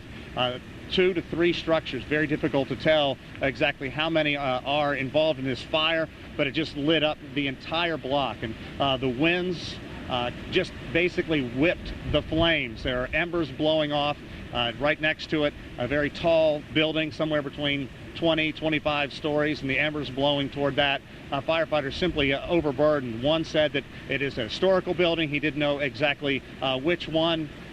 But certainly something that they're going to keep these folks busy on for some time. It's interesting to watch how this area changed over the last hour. This is where the Emergency Operations Center was. Firefighters, emergency officials, medical, military, and basically the storm wasn't as bad as they had thought it was going to be in the previous couple of days. So there are a lot of people just kind of mingling in this area, some actually on the balconies looking at the surf. And then within the last hour, it has gotten unbelievably quiet. Clearly, right now, everybody busy trying to get a handle on just how bad this fire is.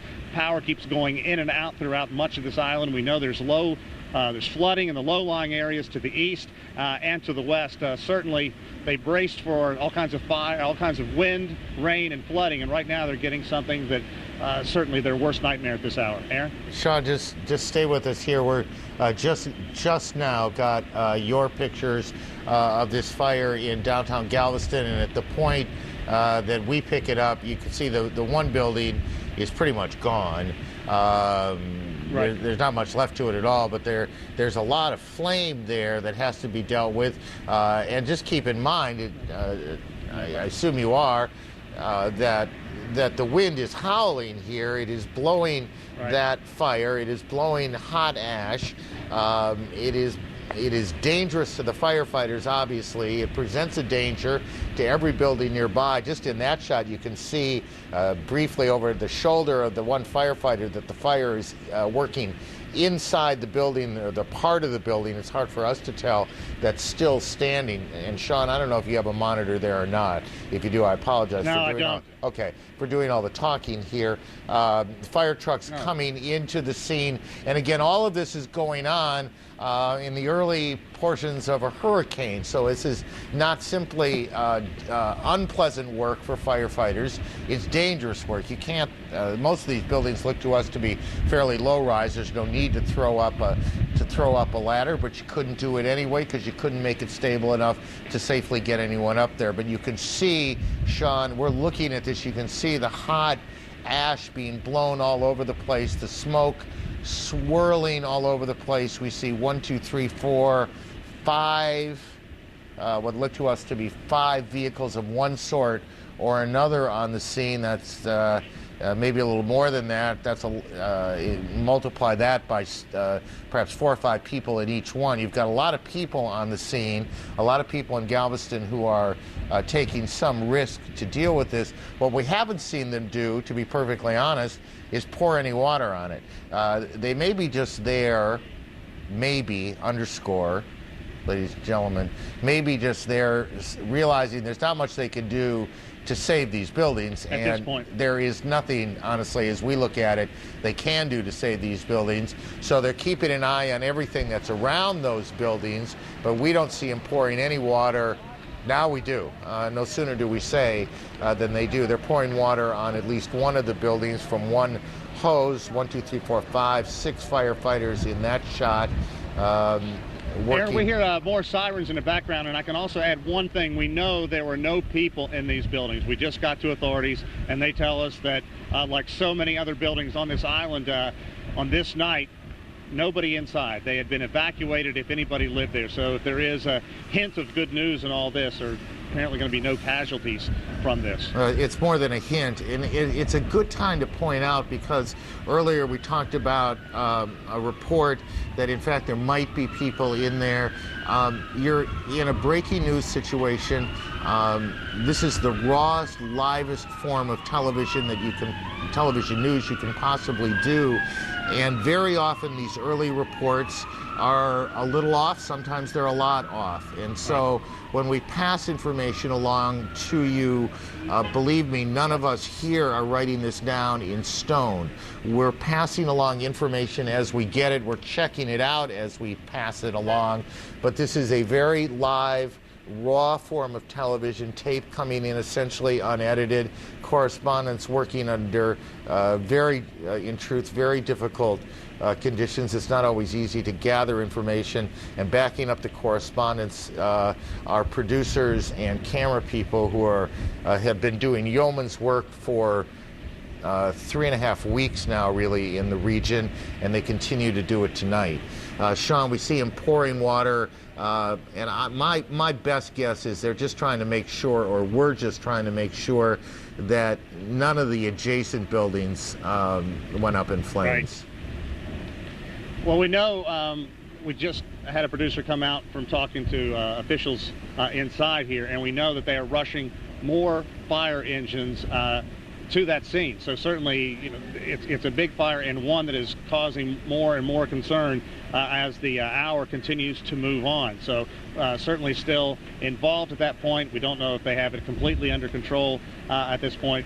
But as you said earlier, the good news, of course, no casualties in this. It's just got to be brutal for these firefighters, because there's no power out in that area. We know there are power lines down. We know limbs are coming down. There are a lot of old live oaks back in those areas, and those gigantic limbs can get overburdened even by winds at this speed. So certainly they have to basically have eyes in the back of their head as they try to bring those fires under control, make sure they don't spread. It's also got to be difficult for people who fled this island and can now watch this, wondering what's going on. Is my area at risk? Because they had a curfew here. We know they had police out. They've done everything they could think of to make sure the kind of catastrophe we saw unfold in the Louisiana area didn't happen here on this barrier island. You talked earlier about how vulnerable these islands are. Winds come in from everywhere. It's not just the storm surge from the Gulf of Mexico, but they're terribly frightened and concerned about the bay flooding over in that area. So this night is not off to a good start for the officials here. Sean, thank you. Just guys, stay on that for a second. Anderson, we've over the last 3.5 weeks or so talked a lot about the extraordinary efforts of first responders of all sorts, EMS, fire people, police officers, everybody involved in disaster relief. Here you have, and I'm sure you can, I assume you can't see this, you have a pretty good-sized fire going in the middle of a hurricane, not that far off of downtown. Lots of things to worry about. And you have crews of firefighters there doing their best to make sure it doesn't get any worse than it is. Anderson? These men and women feel part of something, and they are part of something, and it's part of something big. And I mean, I saw them yesterday in Galveston getting ready, checking into this hotel where they're staying, 4 or 5 to a room. They're not, they're not living it up in some luxurious hotel. They feel part of something bigger, and they know what they are doing is needed, and they're glad that they have the skills to be able to help. And I think I've heard you say it in the past before, Aaron, but this is one of those times where you realize, you thank God that there are people who have these skills, who know how to fight fires, and who are doctors and know how to save people's lives, even if the supplies are out and they don't have much medicine. This is the time where individuals stand up and band together and do what they can to help. And this is just one example of what's happening right now in Galveston. Those people risking their own lives their own comfort and their own safety to go out there and try to put out these fires. We're going to continue to follow that story. Rick Sanchez, who has been traveling around this entire area in Hurricane 1, is now in Lake Charles. I want to try to make contact with him. Rick, what's the situation where you are? How's it look?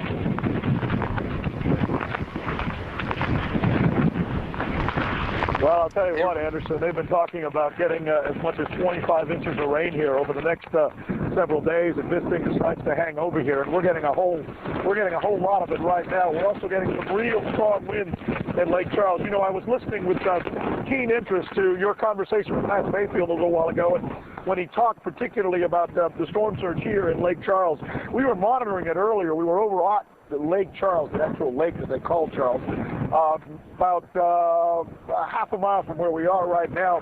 We had to get away from that area because it was just getting a little too dangerous. You already start to see the waters coming up there.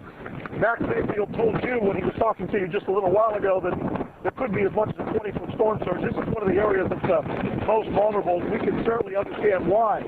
He mentioned, and we know, that this place has had a history of flooding in the past with different hurricanes like Lily, and he mentioned the hurricane of '57.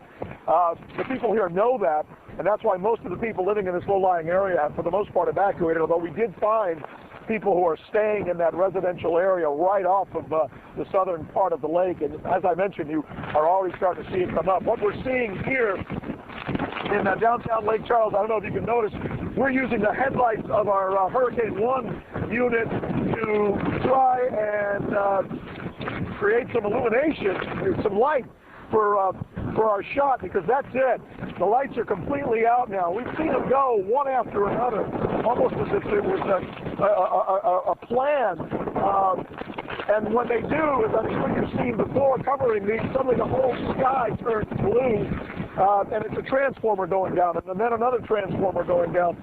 And I want to show you something else that we've been watching. There's a drain over here, and you know, this is one of the best ways to monitor them, the situation with the flooding, and we started to see the water coming out of the drain instead of going in, and that's always a bad sign in an area that's prone to flooding. So we're going to be following it here in Lake Charles. They say it's a very potential area for flooding. We'll be here monitoring it from Hurricane 1. Anderson, back over to you. All right, Rick, we'll check in with you shortly. Just in Beaumont here, at least in this area where I am, they do still have electricity. These lights behind me are still on. They are starting to shake a little bit in this wind. Obviously something we're going to keep our eye on. But from what we can tell, there are street lights all around here that do have lights still on. So that is certainly good news here in Beaumont.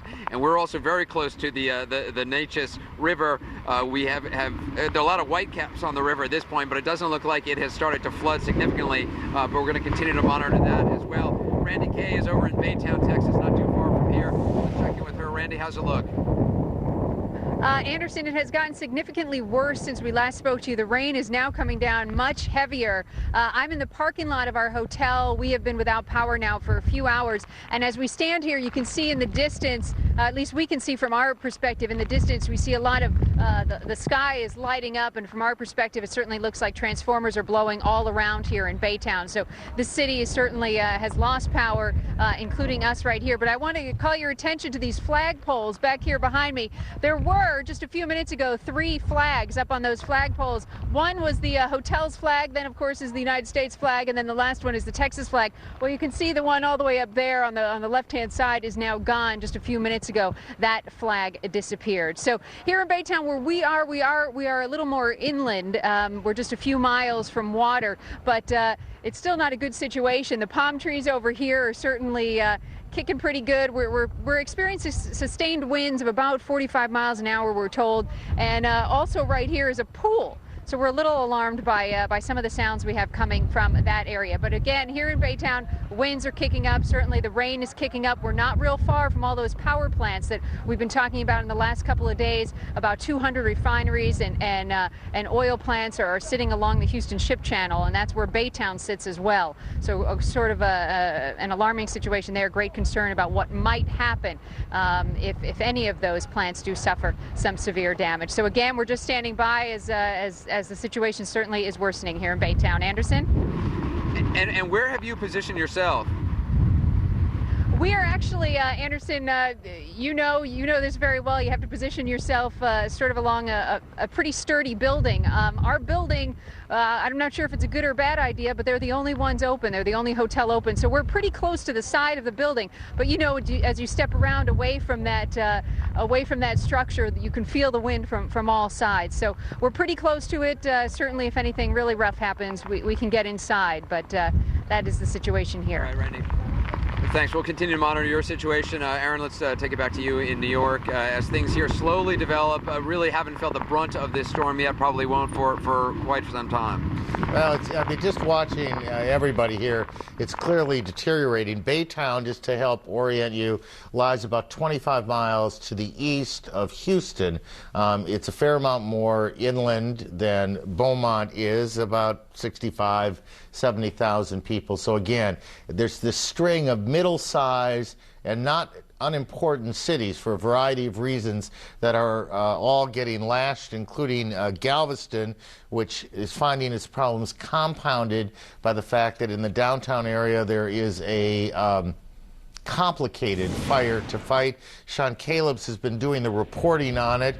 We've got some pictures of it. Sean, were you able to figure out how many units or people responded to it?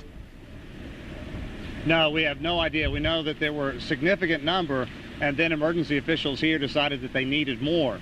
And in the last few minutes, we've also had a chance to go talk with the mayor because there's still conflicting reports. Was somebody in there? Wasn't somebody in there? At this point, we have no reason to believe anybody was. But when we spoke with the mayor, it was the first she had heard about it. She had not even been briefed. So clearly emergency officials are basically scrambling inside there to get control of this situation. At the same time, they're worried about significant flooding on the end of this island that is not protected by a seawall. So there's a lot going on here, and it's still early in the evening, and officials are trying to get a handle on it. We've been told that the fire is somewhat coming under control, but obviously because these winds are whipping it. We saw the pictures where the embers just blow up and the smoke circles around. The winds from Rita are fanning the flames of this, so a very difficult situation, certainly compounded by the fact in that area there's no electricity. Power lines are down, and trees or limbs are becoming overburdened by these gusting winds as well as the significant rainfall that's been here for some time, Aaron. If we can just, no offense intended, take the shot full here, and viewers don't need to see either of us and get a sense of what they're having to deal with in Beaumont. This is not far off the downtown.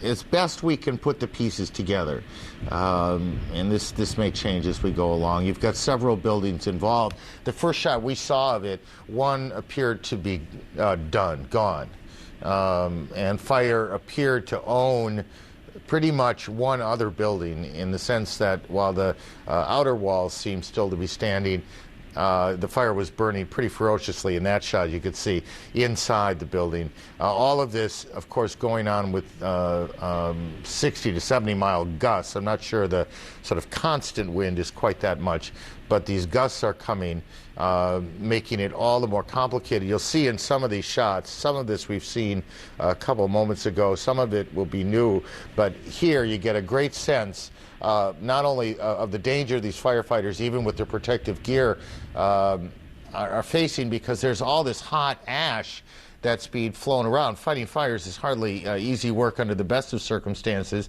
and but you've got a tremendous amount of ash in the air, and you can see it swirling in the left side of your screen. Sean Caleb's over in the left side now. Yeah. Aaron, I have some more information. There's a hotel just down there, and the roof just peeled off of it. We just heard a tremendous crash and saw part of it blow off. So even though the winds aren't terribly strong at this hour, the fact that they've just been persistent and right here on the coast, certainly it's making its presence known. We know that that hotel is closed. How big a hotel? It's pretty big. It's a Holiday Inn. Several stories, I'd say close to 8 stories. It looks like 8 stories, and then an area that comes out that may be a reception area or registration area, and apparently that is where the roof is peeled back somewhat. But we heard it crack maybe 15 minutes ago, and then just heard a significant crack. We heard Randy Kay talk about heard that. We've seen that in the distance as well. It's still hard to believe that we're on the weak side of the storm, and it's still some time for those bands coming in. People may think, well, it's going to miss this area. This is still a dangerous storm, and anytime you're out in a hurricane on a barrier island, you're always taking a certain degree of risk. Just one more thing on the hotel. Is it the overhang where the cars would come underneath it, or is it actually the roof of the hotel? Can you tell? Oh, it would be the apparently the overhang area where cars would theoretically pull underneath, but it seems to extend back somewhat onto the roof itself. But as you mentioned, this is reporting in real time, and I haven't had a chance to go down there and check it out. And I hope and I believe that viewers understand exactly that this is live television in its purest and rawest form, and we on the one hand are trying to get as much information out to you as we can. On the other hand, we're trying to be as careful as we can, and it's a kind of a delicate juggling act sometimes to do both at the same time. Sean, you've got your hands full, don't you? I mean, trying to keep track of a fire on one side of town, off to screen right as we look at you, and a building coming apart perhaps on the left side of you, or screen left of us.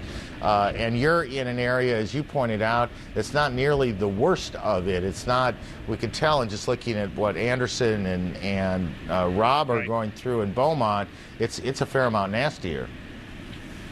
And it's interesting, too, because as you can imagine, being on the barrier island when this storm was wobbling, we were talking about the cone that you and Chad have talked about, and we had discussions with managers today. Do we want to be on this barrier island? Do we not want to be on this barrier island? And basically a decision was made, look, we don't want to put anybody at risk. If you want to get off, the big concern, obviously, if 120 to 150 mile an hour winds hit this island, there's basically no protection and there's no way off.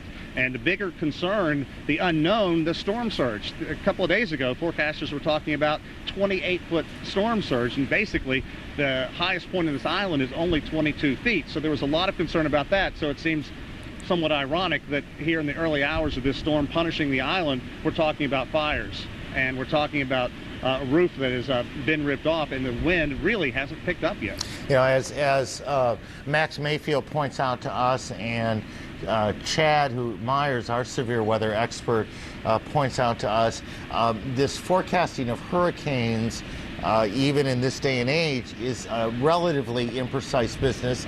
That you talk about a cone, a fairly wide area that can be hit the hardest, but which side of the hurricane you're on, which side of the eye passes you, makes an enormous difference in the kind of damage, in the kind of winds you experience, the amount of rain you get, and the kind of damage that may occur because of it. And it's only when the hurricane really closes in, as it's done over the last day, really, that it became clear that it was going to jog a little bit away from Galveston, which it's done, a little more toward Beaumont, and really even more so toward Lake Charles, Louisiana, which is all of which is to the east. And so whereas 24 hours ago you did seem to be very much in a predictable center of this thing, the folks in Galveston got a bit of a break. Yeah, they did. Then the folks got out of here. The mayor told everybody 2 days ago, get out. Police were going through with bullhorns. They were going knocking on doors to people they know were disabled, or the people who didn't have transportation off this island. They also got buses. They took people off, and we heard people in the Louisiana area say they were very disappointed they had to leave pets behind. Well, this mayor here said, you know what, if you want to bring your pet and you're going to evacuate, if that'll help you get off the island, then go. They did everything they could to try and get people off this island, and let's hope that pays off in the morning when we're just talking about rainfall and hopefully some low-lying flooding, that we don't have any casualties here. You have to, in truth, be impressed with the mayor and city officials in Galveston and how they managed what is for them a fairly complicated evacuation because it's an island, and you hope that people don't feel like they were crying wolf and won't listen the next time. Sean, thank you very much. Sean Calebs, who's in Galveston. And again, there's a fire burning in downtown Galveston. There's some evidence that a roof, or at least an overhang at a hotel in Galveston has blown off or is in the process of blowing off. And that's not the worst of it in terms of the weather. Rob Marciano, who is both reporter and meteorologist for us, is in the Beaumont, Texas area. Rob, does the scientist in you say this is what I thought it would be like, or is it saying something else? You know what? There's been so many hurricanes in the past 3 weeks. They're all starting to blend together. I got to be honest with you. They all feel the same in a few respects. You get wet, you get pounded by wind, and at some point when the eye gets closer to you, stuff starts to fly around, and you got to take some cover. So, generally speaking, they're not very pleasant things to be in. And the good news here in the Beaumont, Port Arthur area, nobody wants to stick around to witness it. They've all headed for the hills in Houston and Galveston and Lake